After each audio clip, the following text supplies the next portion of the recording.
el Señor hoy día. Les voy a pedir que por favor me acompañen al capítulo 15 del libro de Génesis. ¿Ya? Génesis, capítulo 15, lo vamos a leer entero, no es tan largo, para luego entrar en el tema. Cuando lo tenga, dígame amén, por favor. Bien. Parece que el papel es más rápido todavía, ¿eh? Bien. Bien, ¿lo tienen? Bien, leemos en el nombre del Señor. Después de estas cosas vino la palabra de Jehová a Abraham en visión, diciendo: no temas, Abraham, yo soy tu escudo, y tu galardón será sobremanera grande. Y respondió Abraham: Señor Jehová, ¿qué me darás, siendo que ando sin hijo, y el mayordomo de mi casa es ese Damaseno Eliezer? Dijo también Abraham: mira que no me has dado prole, y he aquí que será mi heredero un esclavo nacido en mi casa. Luego vino a él palabra de Jehová diciendo: no te heredará sino un hijo tuyo será el que te heredará. Y lo llevó fuera y le dijo: mira ahora los cielos y cuenta las estrellas si las puedes contar. Y le dijo: así será tu descendencia. Y creyó a Jehová y le fue contado por justicia. Y le dijo: yo soy Jehová, que te saqué de Ur de los Caldeos para darte a heredar esta tierra. Y él respondió: Señor Jehová, ¿en qué conoceré que la he de heredar?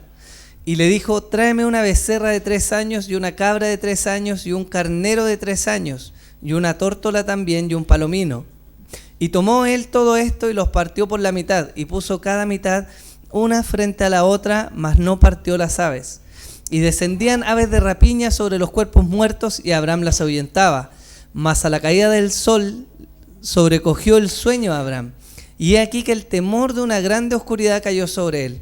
Entonces Jehová dijo a Abraham: ten por cierto que tu descendencia morará en tierra ajena, y será esclava allí, y será oprimida 400 años. Mas también a la nación a la cual servirán juzgaré yo, y después de esto saldrán con gran riqueza. Y tú vendrás a tus padres en paz, y serás sepultado en buena vejez.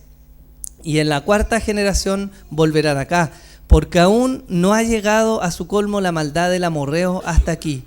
Y sucedió que puesto el sol, y ya oscurecido, se veía un horno humeando, y una antorcha de fuego que pasaba por entre los animales divididos.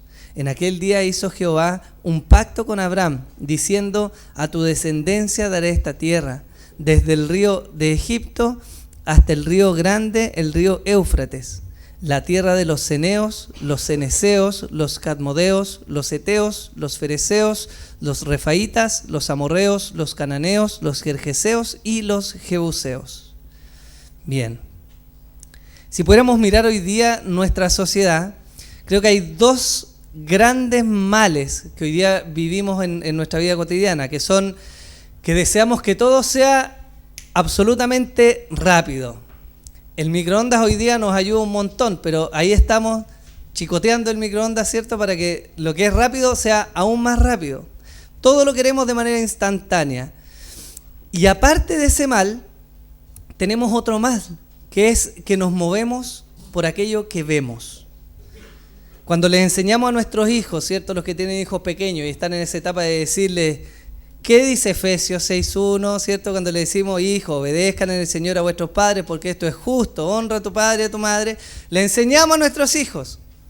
Pero es difícil, porque estamos enseñando a nuestros hijos a hacer algo por una bendición que va a ser una vida larga y una prosperidad en todo lo que hagan, pero ellos no pueden verla. Nosotros les estamos diciendo que es una promesa, pero ellos no pueden verla. Entonces muchas veces les cuesta a nuestros hijos entender eso.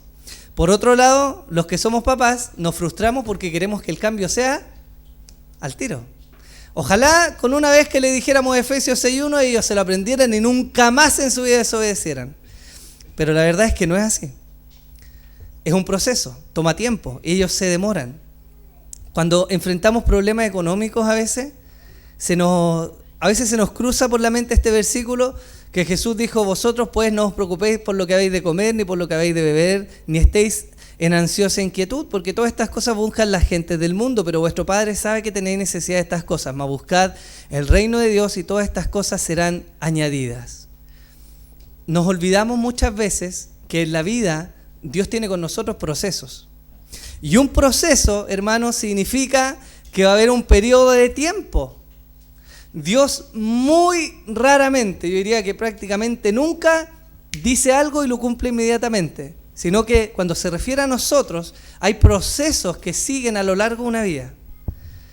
¿Por qué le estoy hablando esto? Porque la vida de Abraham, que es lo que hemos estado viendo en Génesis, es precisamente el ejemplo contrario a lo que nosotros vivimos hoy. Mientras nosotros queremos todo rápido y queremos verlo, Dios llevó a Abraham y lo pasó por una serie de procesos donde él ni veía ni recibía inmediatamente las promesas que Dios le estaba haciendo. Ahora, ¿por qué nos importa esto? Porque Dios estaba formando, como ya lo hemos visto, en Abraham, un hombre que fuera conocido por fe y por paciencia. Dos cosas que Dios estaba formando en Abraham. Desde que él salió de Ur de los Caldeos, Abraham tuvo que caminar en pos de una tierra que se le dijo que se le iba a dar, pero de la cual no tenía ninguna garantía humana. Nadie le había firmado un contrato, nadie le había dado un ejército, nadie le había mostrado una foto, ¿cierto? Un dibujo en ese tiempo de las casas que habían en esa tierra, ni le había demarcado los territorios. Él salió en pos de una promesa y tuvo que ir y venir, moverse de allá para acá, siguiendo, esperando, aguardando algo que aún no lograba ver. Hasta donde vimos la semana pasada, en Génesis 14, Abraham había arriesgado su vida y había arriesgado sus hombres para rescatar a Lot de aquellos que lo habían capturado. Pero no solo eso, sino que vimos también cómo se enfrentó a la tentación de quedarse con todo lo que había conquistado, que era lícito, ¿no? Él había ganado una batalla, había recuperado a su sobrino, había recuperado las riquezas de Sodoma y Gomorra y estaba ante la tentación de quedarse con eso, que era lícito, o entregarlo, y él decidió entregarlo. Ahora mire, cuando empezamos a ver el capítulo 15, estoy haciendo esta introducción porque parte ligado a lo que había pasado en el capítulo 14. Imagínese la probabilidad de que Abraham se hubiera ganado enemigos al ir a meterse a esa guerra que no le correspondía. ¿Era probable o no? Seguramente más de alguien había quedado vivo. La Escritura no nos dice que todos esos pueblos fueron raídos absolutamente de la tierra. Entonces lo más probable es que hubiera hecho enemigos y que en medio de su peregrinaje o de su bagaje por aquellas tierras hubiera tenido algo de temor. Por eso el capítulo 15 parte diciéndole: Dios, no temas, yo soy tu escudo. Pero me llama la atención lo siguiente: si bien Dios parte el capítulo 15 diciéndole no temas, yo soy tu escudo, Dios lo que hace enseguida es prometerle. Y esto es inspirador porque Dios de nuevo le da promesa, pero es un poco raro, ¿no? Imagínense ustedes, se enfrentan a una situación, hay enemigos y tenemos la oportunidad en que Dios se nos presenta. De repente probablemente esperaríamos que Dios le hubiera dado a Abraham quizá un ejército, o le hubiera dado un castillo, una fortaleza, y le hubiera dicho, bueno, resguárdate ahí, tus enemigos no van a poder pelear contra ti, o quizá un arma, o no sé. Pero Dios, en vez de darle todas esas cosas, le vuelve a dar una promesa. Solo una promesa. Había vagado, habían pasado alrededor de 10 años más o menos desde que Dios había llamado a Abraham hasta el punto en el que está hoy día, en Génesis 15, y solo Abraham tenía promesas. Había visto luces de la bendición de Dios, pero él seguía siendo un hombre que no contaba con nada más que promesas. Y en el capítulo 15, ¿qué cree que nos vamos a encontrar? Promesas. De hecho, es muy peculiar porque son dos grandes diálogos y lo que más se repite en el capítulo 15 es que Dios le da promesas a Abraham. Y es tremendo ver eso. Vamos a ver hoy día un sermón que se titula Grandes promesas del gran Dios de Abraham, porque vamos a hablar de las promesas. Y lo vamos a ver en 3 puntos. Si quiere puede tomar notas, que va a ser el punto 1, que se llama promesas, promesas y más promesas. El punto 2, que se llama una fe que agrada a Dios. Y el punto 3, que se llama un mejor pacto. Si nosotros contamos las promesas, desde el versículo 1, partiendo en el primer punto, en el versículo 1 Dios le dice, yo soy tu escudo. Es decir, Dios le prometió, yo te voy a proteger. También en el versículo 1 le dijo, tu galardón será sobremanera grande. Él lo iba a premiar. En el versículo 4, Dios le dice a Abraham, Eliezer no será tu heredero, sino un hijo de tu propia sangre. ¿Le estaba prometiendo qué? Un hijo. Después en el versículo 5 le dice, tu descendencia será tanta como las estrellas de los cielos. Le estaba prometiendo no solo hijo, sino que le estaba prometiendo que su descendencia va a ser enormemente grande. En el versículo 14 le está prometiendo que él va a juzgar a una nación, que vamos a ver más adelante en la Biblia, que es Egipto, la nación donde su pueblo estuvo esclavizado. Y también le promete que los iba a librar. En el mismo versículo 14, Dios promete que él iba a enriquecer a la descendencia de Abraham. Después en el versículo 15 les dice que Abraham iba a morir en paz. Y que también en ese versículo le dice que iba a morir muy viejo, o sea, con muchos años. Y finaliza el versículo 18 con otra promesa en que en el marco del pacto Dios iba a dar a la descendencia de Abraham la tierra en que se encontraba, la tierra de Canaán. Imagínense, contamos 2, 4, 6, 8, 9, 10 promesas en un solo capítulo. Y es peculiar la forma en que Dios trata con Abraham. Porque de entre todos los relatos que vemos de la Biblia, donde Dios hace milagros, hace prodigios, abre el mar, hace caer fuego del cielo, hace obras tremendas, con Abraham en específico tiene un trato en que Dios le habla y le promete y espera que Abraham obre. Entonces, ¿por qué es importante el asunto de las promesas? Quizás hoy día nosotros, en nuestro contexto, estamos acostumbrados a que las promesas se pueden quebrar, ¿o no? ¿Cuántas veces hemos dicho, no, si llego más ratito? ¿Sí o no? Y ese más ratito nunca llegó. Estamos acostumbrados de alguna manera a que la palabra nuestra hoy día, estoy hablando de nuestra sociedad, vale prácticamente nada. Las promesas hoy día son muy débiles porque no hay un compromiso mayor, porque ya es cultural la falta de compromiso que solemos tener. Pero en los tiempos de Abraham, una promesa era importante. En los tiempos que Abraham estaba viviendo, una promesa era prácticamente un empeño de la misma persona, de su ser, en relación a un compromiso adquirido. Por eso las promesas son tan importantes. Nosotros podríamos leer y quizás decir, bueno, sí, son muchas promesas, quizás algunas no se iban a cumplir, quizás otras sí, no lo sabemos, pero en realidad para ese tiempo las promesas eran prácticamente un contrato entre aquel que prometía y a quien se le estaba prometiendo. De hecho, si nosotros consideramos que los hombres en ese tiempo ya eran fieles a lo que decían, hay otro factor que nos hace ver con mucha mayor claridad lo que significaba. En Isaías 48, del 9 al 11, Dios está hablando y dice, por amor de mi nombre diferiré mi ira, y para alabanza mía la reprimiré para no destruirte. He aquí que te he purificado, y no como la plata, te he escogido en horno de aflicción. Por mí, por amor de mí mismo lo haré, para que no sea amancillado mi nombre, y mi honra no daré a otro. Había un punto por el cual nosotros cuando vemos las promesas de Dios en la Biblia es importante prestar atención. Porque si el hombre puede quebrar sus promesas y puede fallar, como lo hacemos nosotros, ¿o no? En nuestra sociedad hoy día vive crisis cuando decimos te ofrezco amor eterno, hasta que aparece alguien en el medio, ¿no? Y el amor eterno se acabó. Nos ofrecemos fidelidad y cuidado, obediencia y solicitud unos con otros hasta que alguien aparece en el medio. Es fácil hoy día romper los compromisos. Pero Dios nos muestra en este texto de Isaías cómo Él, cuando hacía una promesa, estaba empeñando su honra, su dignidad, su propio ser. Por eso en Isaías Él dice, mira, ha sido un pueblo rebelde, ha sido un pueblo idólatra, ha sido un pueblo infiel, pero no los voy a destruir. No por ustedes. Este punto es muy importante, porque nos muestra que Dios no siempre va a obrar, porque somos el regalón de Dios, el regalón o la regalona de Dios, sino por amor a sí mismo, por su propia honra, por fidelidad a sí mismo. Porque si Dios rompía la promesa que tenía con este pueblo, ¿qué iba a decir la gente? Que Dios era mentiroso, que Él era infiel. Por lo tanto, cuando Dios prometía, hay un factor muy importante, porque Él se está empeñando, Él mismo está poniendo su nombre en juego, su honra, su dignidad. Ahora, con esto en mente pensemos un poco.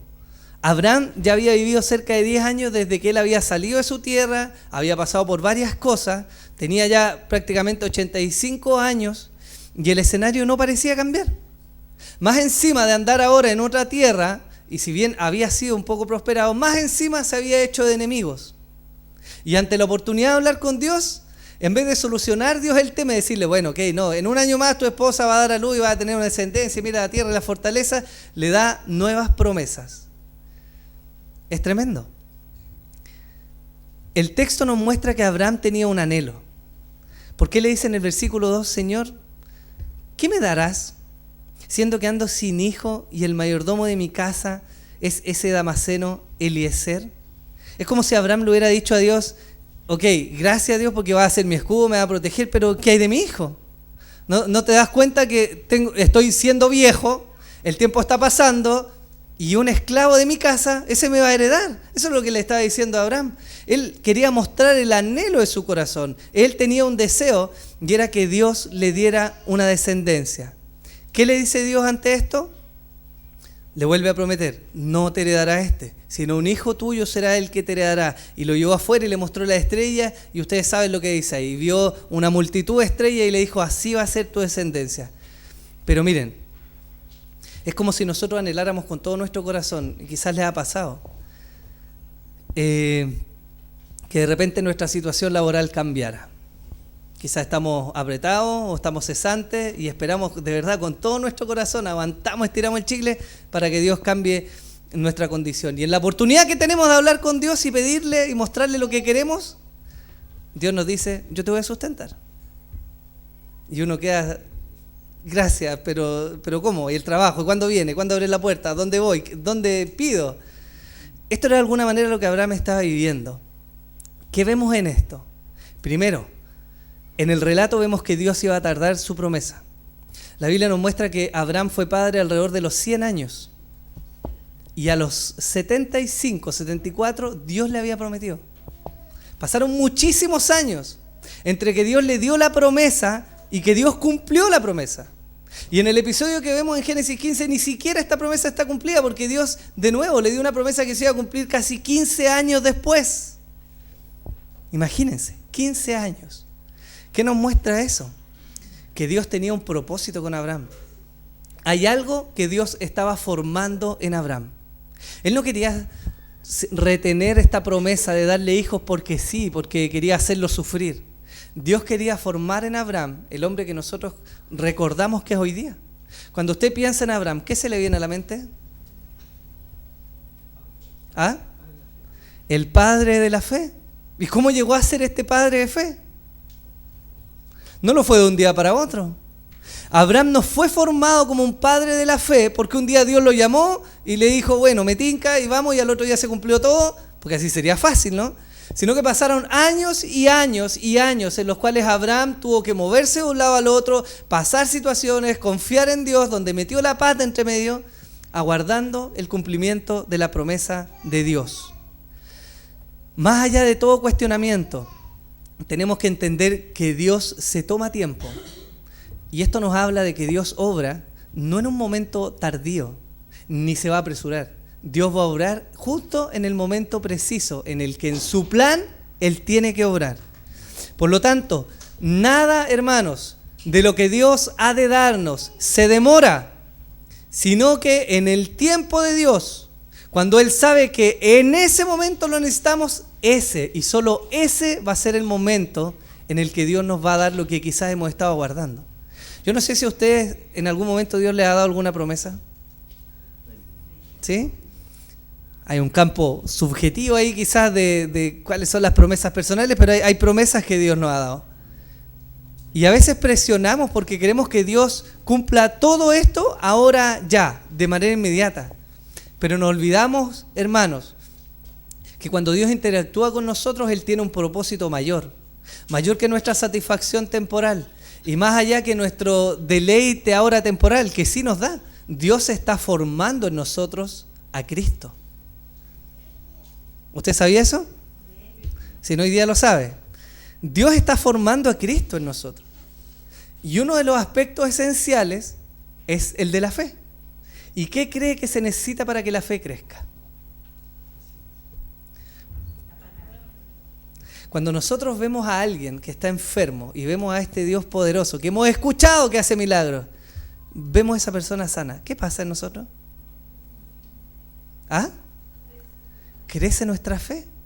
Cuando nosotros estamos en medio de una situación difícil y esperamos, amparados en que en algún momento Dios va a obrar y estamos por cortar la wincha y Dios obra, ¿qué viene a nuestros corazones? Fe. Pero ¿sabe qué? Eso no va a ocurrir sino por un proceso de Dios. Dios tiene procesos. Quizás hemos esperado mucho tiempo que Dios cumpla alguna promesa que nos hizo. Quizás estamos a punto de cortar las winchas, pero este primer relato, hermano, nos está mostrando de que si Dios prometió algo, lo va a cumplir. Pero en su tiempo, según su forma y según sus métodos, no los nuestros.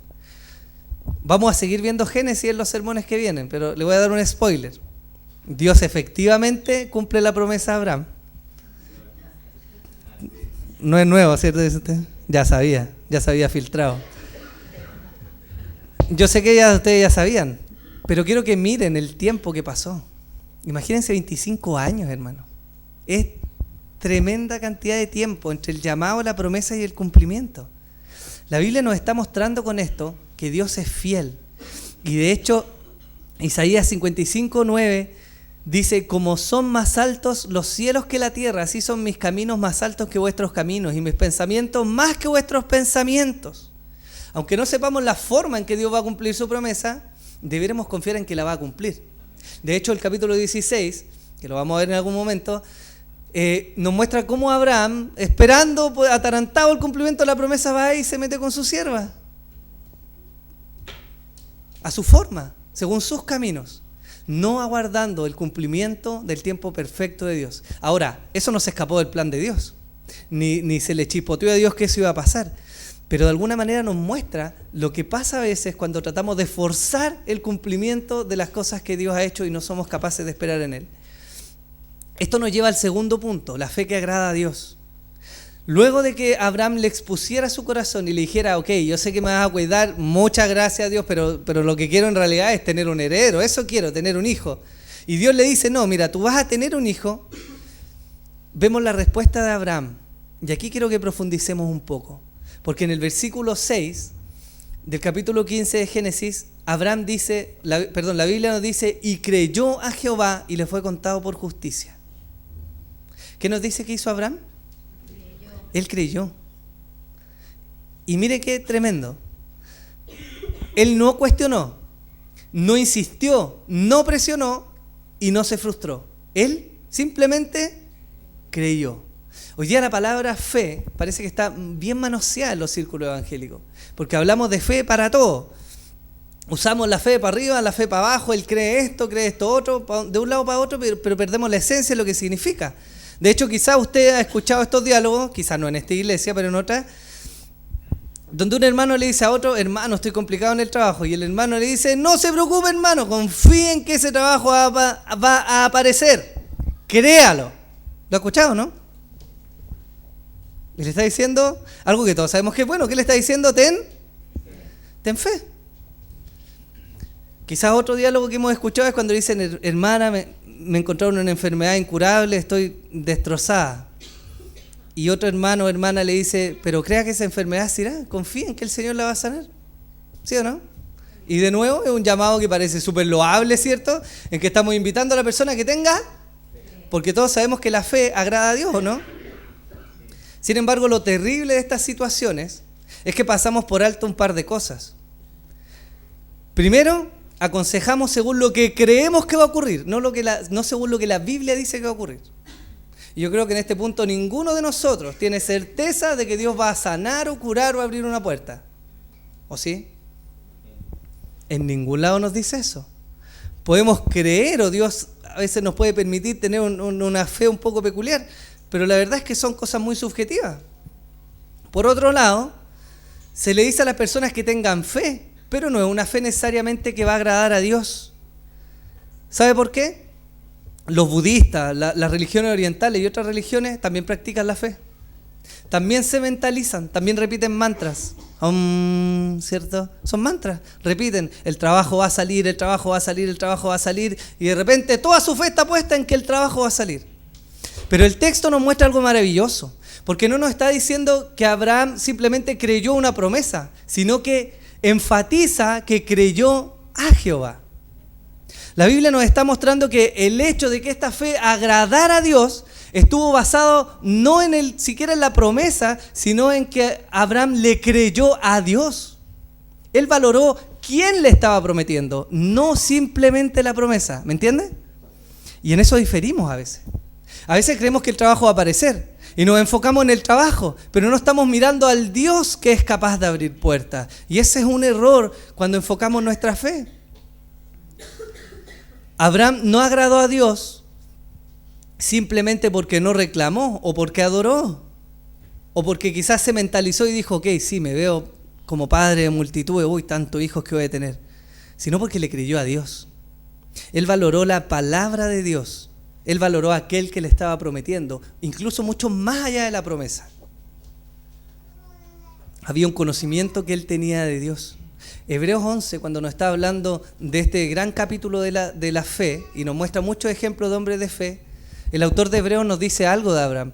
Nos dice que él conocía a Dios y que él tenía fe en que Dios era capaz de levantar aún de los muertos a su hijo cuando le pidió sacrificar a Isaac, ¿no?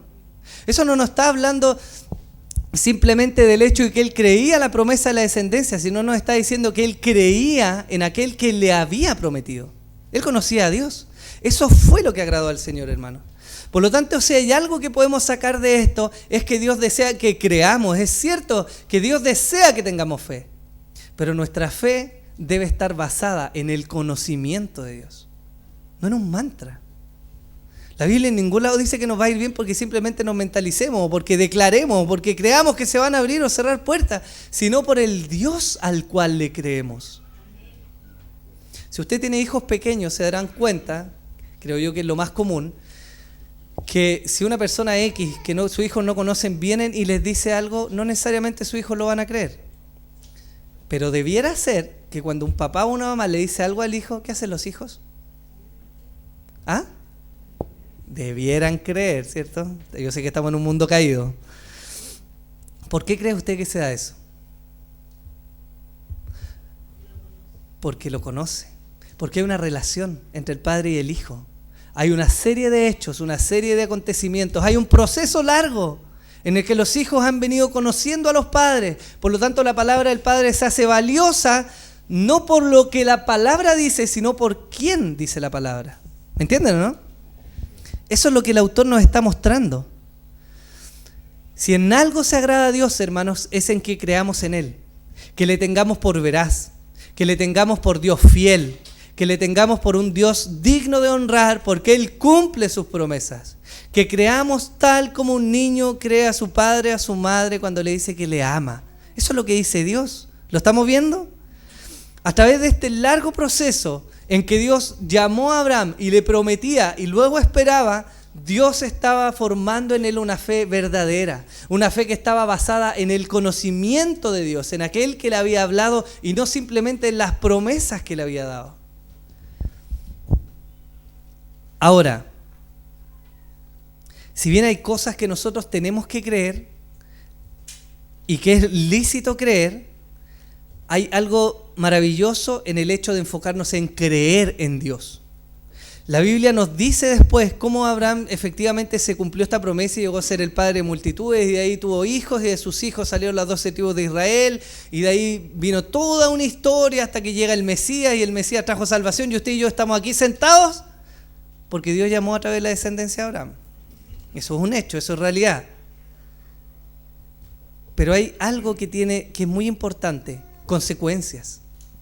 El hecho de creer o no creer en Dios no es neutro para nosotros, sino que trae consecuencias. La primera consecuencia que yo pienso cuando hablo de creer en Dios, lo primero que se me viene a la mente es que en Hechos 16:31 dice: ellos dijeron, cree en el Señor Jesucristo y serás salvo tú y tu casa. En Romanos 10:9 dice que si confesares con tu boca que Jesús es el Señor y creyeres en tu corazón que Dios le levantó de los muertos, serás salvo. Por lo tanto, la primera y más importante consecuencia de creer en Dios es la salvación. Es imposible que haya salvación si no hay fe en Dios. No en que Dios va a sanar. No estoy hablando de que Dios vaya a sanar, porque puede hacerlo. Ni en que Dios vaya a abrir una puerta laboral, que puede hacerlo. Estoy hablando en creer en Dios, en el Dios que envió a su Hijo y que trajo salvación. Por lo tanto, lo primero es que Dios salva. Y Dios salva cuando hay fe en Él. Esa es una consecuencia directa. Ahora, ¿qué cree usted? ¿Habrá consecuencias de no creer en Dios? ¿Ah? Génesis 3:6, el origen de lo que nosotros conocemos como el pecado, nos dice: y vio la mujer que el árbol era bueno para comer y que era agradable a los ojos y árbol codiciable para alcanzar sabiduría, y tomó de su fruto y comió y dio también a su marido, el cual comió así como ella. ¿Qué pasó aquí? La hermana se... No estaríamos acá quizás, ¿cierto? ¿Qué pasó ahí? Es el trágico acontecimiento de la caída de la humanidad. Adán y Eva cayeron, pecaron, quebraron la ley de Dios, desobedecieron a Dios. Y eso trajo consecuencias. Ahora, quiero que se fijen en esto, porque hay algo que parece que muchas veces ignoramos.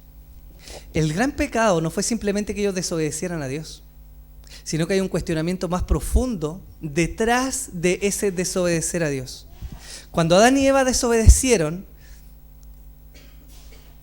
fue como si hubieran dicho algo así: sé que has fijado las reglas, Dios, pero no creo que seas honesto al ponerlas. No confío en que realmente lo hagas por nuestro bien. Por este motivo voy a comer del fruto para definir yo lo bueno y lo malo. Ese fue el cuestionamiento que había. El ataque de Satanás a Adán y Eva no fue simplemente para que ellos quebraran una regla y simplemente quebrarla, sino para introducir en ellos todo un cuestionamiento de la naturaleza bondadosa de Dios. ¿Por qué no bastaba a Adán y Eva confiar en que Dios sabía lo que era bueno y por eso les había dicho? Ese fue el cuestionamiento que hubo detrás.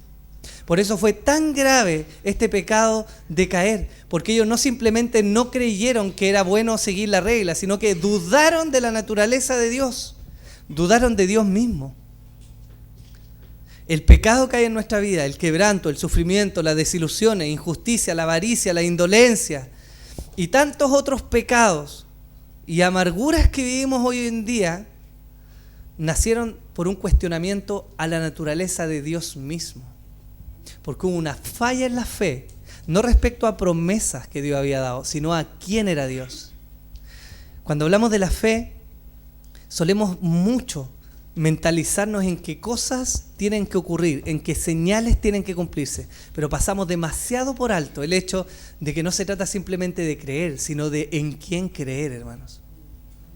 La oración es poderosa, no porque el hecho de orar, de arrodillarnos y de pasar minutos o sumar horas de rodillas orando tenga algo que hacer, sino por el Dios al cual nosotros oramos.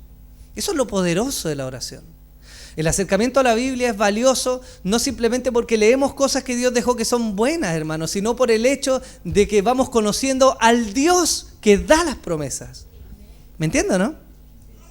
Y eso es importante para nosotros. Ahora, nuestra vida en lo práctico nos habla a nosotros. A veces no nos damos cuenta, pero nuestra vida, nuestras acciones nos están hablando constantemente de lo que nosotros creemos.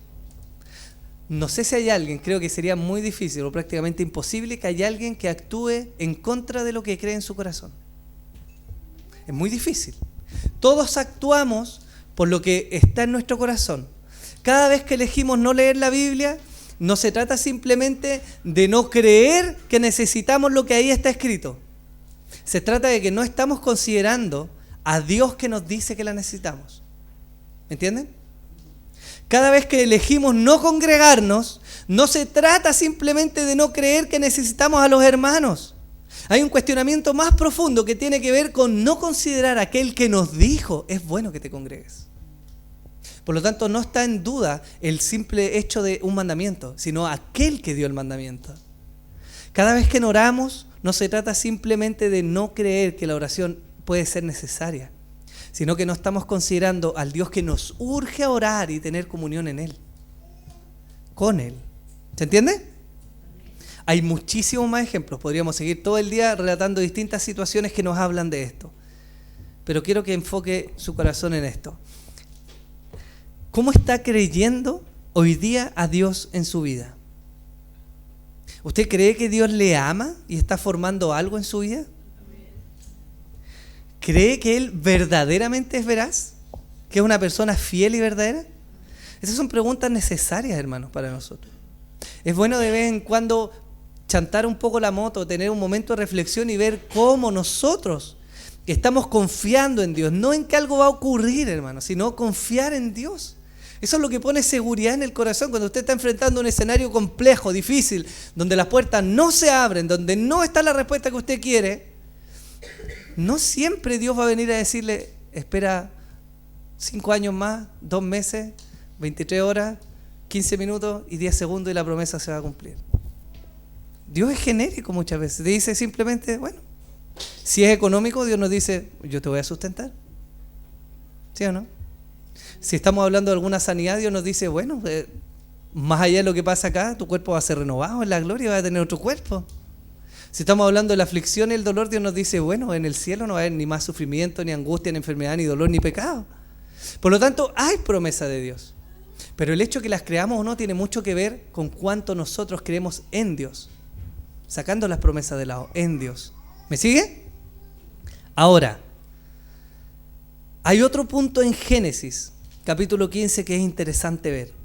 Porque partimos con Dios hablándole a Abraham, dándole promesas. Ocurre un diálogo, Abraham le abre su corazón y le dice, mira, yo quiero una descendencia, y Dios le vuelve a prometer. Abraham responde en fe. Después, de nuevo, Abraham le dice, oye, pero ¿cómo voy a conocer? Se atreve un poco más y le pide casi una señal. Le dice, pero ¿cómo voy a conocer que de verdad mi descendencia yo voy a heredar esta tierra? Y aquí, hermano, donde Dios hace algo maravilloso. De verdad hace algo tremendo, porque ya las promesas eran valiosas de por sí, porque Dios estaba empeñando su palabra y su ser en las promesas, pero Dios de alguna manera le da un regalito a Abraham. Le permite ver algo, que es el pacto de las 2 mitades. En Génesis 15:10 dice, y tomó todo esto, cuando Dios le pidió los animales, y los partió por la mitad y puso cada mitad enfrente de la otra, mas no partió las aves. Esto es algo que se llama el pacto de las mitades. Y quiero que lo entendamos para que tomemos el peso de esto. Este pacto consistía en partir animales y ponerlos una mitad frente a la otra, dejando un pasillo entre medio. Si usted trata de imaginarse esto, el escenario era terrorífico. La mitad de un animal con sus vísceras colgando por un lado, la otra mitad por el otro lado y en el medio lleno de sangre. Ese era el escenario que estaban viendo. Era costumbre de la época que 2 personas que entraban en pacto, una especie de contrato, ¿cierto?, donde cada una iba a tener un beneficio, pero a la vez iba a tener un compromiso, pasaban por el medio de este pacto diciendo de alguna manera así, que mi cuerpo sea partido, que mi sangre sea regada, que mis vísceras sean esparcidas, si no cumplo los compromisos que este pacto me demanda. Ese era el peso que tenía ese pacto. Por lo tanto, no era desconocido para Abraham, era común en la época. Lo tremendo fue lo que pasó, porque vemos que Abraham obedeció a Dios y tomó los animales y los partió y los dispuso y se sentó a esperar. ¿Qué era lo que tenía que pasar? Un hombre tenía que caminar, después tenía que caminar el otro hombre y entre los dos sellaban el pacto y decían, ok, así va a ser hecho.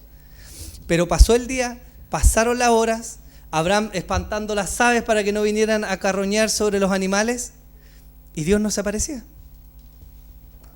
¿Cómo iba a firmar Dios ese pacto? ¿Cómo iba a sellar Dios ese pacto? Y aquí viene lo tremendo. Desde el versículo 12. Mas a la caída del sol sobrecogió el sueño a Abraham, y aquí que el temor de una grande oscuridad cayó sobre él. Algunos teólogos dicen que esto fue muy parecido a lo que pasó con Adán cuando entró en este sueño del cual después salió Eva. Entonces Jehová dijo a Abraham, ten por cierto que tu descendencia morará en tierra ajena y será esclava allí y será oprimida por 400 años. Mas también la nación a la cual servirán juzgaré yo, y después de esto saldrán con gran riqueza. Y tú vendrás en paz a tus padres y serás sepultado con buena vejez. Y en la 4ª generación volverán acá, porque aún no ha llegado a su colmo la maldad del amorreo hasta aquí. Y sucedió que puesto el sol y ya oscurecido, se veía un horno humeando y una antorcha de fuego que pasaba por entre los animales divididos. Abraham estaba cansado, ya era tarde. Dios le vuelve a prometer en esta visión, pero aquí viene el milagro. Dios, hermanos, y solo Dios pasa por entre los animales. Esto es tremendo, porque es una muestra de la naturaleza del pacto de gracia. Dios le estaba mostrando a Abraham y le estaba diciendo, yo soy el fiador de este pacto. Y eso es hermoso, hermano. Porque si fuera por nuestra fuerza, usted y yo fallamos y caemos. Somos infieles en los pactos más mínimos que tomamos. Somos infieles a veces en nuestros matrimonios. Somos infieles en las promesas. Somos infieles cuando nos comprometemos a llegar a una hora, a cumplir algo, a llevar algo, a hacer una tarea. Somos infieles, hermanos. Pero Dios, conociendo la infidelidad del hombre y sabiendo la naturaleza de esta promesa que le estaba haciendo a Abraham y todo lo que iba a venir, decide tomar 100% la responsabilidad. Dios paseó por en medio de los animales como diciendo, sobre mi ser, sobre mi propia persona va a recaer la responsabilidad de llevar al cumplimiento todas las promesas que te hice. Dios le estaba diciendo de alguna manera que yo mismo sea partido, sea muerto, lo que es imposible, nosotros lo sabemos. Si no cumplo el propósito de levantarte una descendencia, de traerlo a esta tierra, de darle a esta tierra y más anterior, de que tu descendiente sea bendición para toda la familia de la tierra. Eso era lo que Dios estaba diciendo. Ahora, ¿puede Dios fallar? Es imposible que Dios falle, hermanos. Es imposible que Dios falle. Por lo tanto, sabemos que Dios no puede negarse a sí mismo. Sabemos que no puede ser infiel, que no puede olvidarse, que no puede fallar. Ese es nuestro Dios, hermano. Y lo que vemos en Génesis 15, de alguna manera, es la muestra que nos llama a nosotros a confiar de nuevo, no simplemente en una de las muchas promesas, sino en aquel que promete. Porque cuando Dios ha prometido, hermanos, ha empeñado su propio ser y su propia persona en dar cumplimiento. ¿Qué provoca eso en usted? ¿No nos da fe acaso el saber que Dios es el único fiador del pacto? ¿Se imagina lo que hubiera pasado si Abraham hubiera caminado por el pacto también? En el capítulo 16, Abraham toma a su sierva, se acuesta con ella y nace Ismael. Ahí ya fue infiel. Si eso hubiera pasado, Dios hubiera tenido todo el derecho de decirle, compadre, rompiste tu pacto, tu parte del pacto, yo quedo libre y esto llegó hasta acá. ¿Sí o no? Por eso Dios tomó todo en sus manos. Porque Él sabía que la única forma de que se concretara era si Él era absoluta y 100% responsable de aquel pacto. No había interferencia humana, no había posibilidad del error por el pecado del hombre, porque Dios tomó toda la responsabilidad. ¿A qué nos apunta esto? No solo a tener fe, sino que nos apunta a Cristo, al nuevo pacto, al pacto de gracia. De alguna manera, los animales que Dios le pidió a Abraham ya estaban hablando de lo que iba a venir, porque son los mismos animales que después vemos en el sistema de sacrificios que se estableció a través de la ley y que cumplieron los israelitas a través de Moisés cuando se les dio la ley. Pero también vemos a algo, vemos a Jesús. ¿Cómo vemos a Jesús? Hebreos 7 del 22 dice, por tanto, Jesús es hecho fiador de un mejor pacto. Y los otros sacerdotes llegaron a ser muchos debido a que por la muerte no podían continuar. Mas este, por cuanto permanece para siempre, tiene un sacerdocio inmutable, por lo cual puede también salvar perpetuamente a los que por él se acercan a Dios, viviendo siempre para interceder por ellos, porque tal sumo sacerdote nos convenía, santo, inocente, sin mancha, apartado de los pecadores y hecho más sublime que los cielos, que no tiene necesidad cada día como aquellos sumos sacerdotes de ofrecer primero sacrificios por sus propios pecados y luego por los del pueblo, porque esto lo hizo una sola vez para siempre, ofreciéndose a sí mismo. Porque la ley constituye sumos sacerdotes a débiles hombres, pero la palabra del juramento, posterior a la ley, al Hijo, hecho perfecto para siempre. Esta figura del sacrificio no era sino que también una sombra del verdadero sacrificio que iba a venir, del verdadero cordero que iba a derramar su sangre para sellar este pacto. ¿Se acuerdan que cuando Jesús estaba con sus discípulos les dijo algo que vamos a compartir hoy día en Santa Cena? Les dijo, esta sangre y este pan es el nuevo pacto. ¿Se acuerdan de eso, no? Jesús nos dio un nuevo pacto. Y este nuevo pacto fue pagado con su sacrificio en la cruz. Y de la misma manera en que Dios lo hizo con Abraham, en que Dios tomó toda la responsabilidad, Jesús de nuevo, en la cruz tomó toda la responsabilidad. Y se puso él mismo como fiador de este nuevo pacto, que es muchísimo mejor. Porque si Dios le había prometido a Abraham una descendencia y un pueblo y bendición y una tierra, y lo cumplió, no cambió el corazón de ese pueblo. Pero Jesús nos da ahora una nueva tierra y nos hace parte de un nuevo pueblo que todavía no vemos. Pero sí cambió algo que no tuvieron los israelitas, y fue el cambio en el corazón. Si usted hoy día es capaz de orar a Dios Si usted hoy día es capaz de venir y levantar sus manos y decir, Dios te amo, no es porque usted sea bueno, es porque Dios cambió la naturaleza de su corazón corrupto y le permite hoy día invocar el nombre del Señor. Ese es el nuevo pacto, donde Jesús es el fiador, hermanos. Es maravilloso ver esto en la Escritura, porque esto nos debiera poner la mirada en Jesús. Es cierto que hablamos de promesas, y de alguna manera las promesas afirman el corazón, de nuevo, por aquel que promete, y nos ayudan a caminar en pos de aquello que todavía no vemos cumplido. Porque ninguno de nosotros ha visto a Jesús, ¿o sí? No, ¿cierto? Ninguno ha visto la tierra prometida, ninguno ha visto el cielo, ¿sí? De repente podemos decir, no, yo tuve un sueño y parece, pero ni la Biblia describe bien cómo es el cielo. Seguimos en pos de las promesas, pero lo que sí disfrutamos de ese pacto nuevo que Jesús nos dio es la naturaleza cambiada. Que por mucho que usted peque, en algún momento Dios va a traer al Espíritu Santo que lo va a llevar a arrepentimiento y usted va a volver al Señor. Cuando nos alejamos y luego volvemos, no es porque nosotros dijimos, ya, me cansé de tontear, ahora voy a volver a Dios. Sino que, hermano, es ese pacto orando, donde el Espíritu Santo que vive en nosotros ahora nos atrae y nos vuelve a traer a Dios para que nos conectemos con Él. Ese es el pacto de gracia y es maravilloso. Abraham termina este capítulo 15 con otra promesa de Dios y con la mirada, habiendo visto a Dios como fiador de su propio pacto. Esto le infunde fe y le va a ayudar a caminar por otros 15 años más, en medio de los cuales Dios a veces le va a volver a prometer. Pero imagínese el cumplimiento de 15 años más. ¿Cómo estaría usted si hoy día estuviera sin trabajo y Dios le dijera, espérate un poquito, 15 años más nomás? ¿Cómo aguardaría?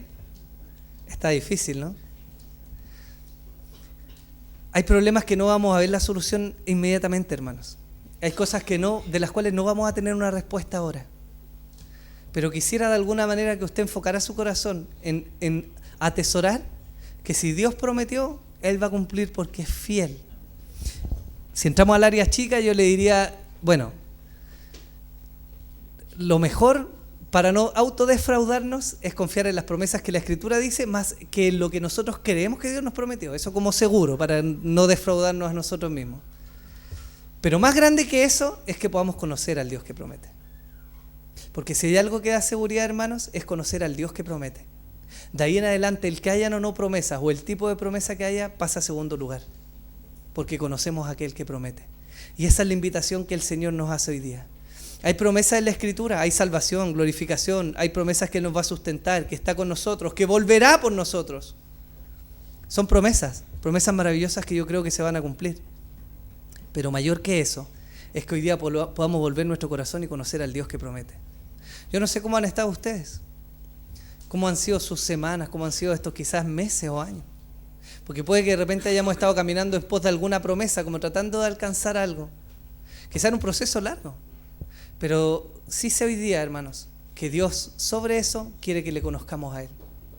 Si ha dilatado algún cumplimiento es porque tiene propósitos. Y creo que esos propósitos son hacernos hombres de fe, porque eso le agrada a Dios, pero en una fe que le conoce. Por favor, póngase en pie para que podamos orar al Señor.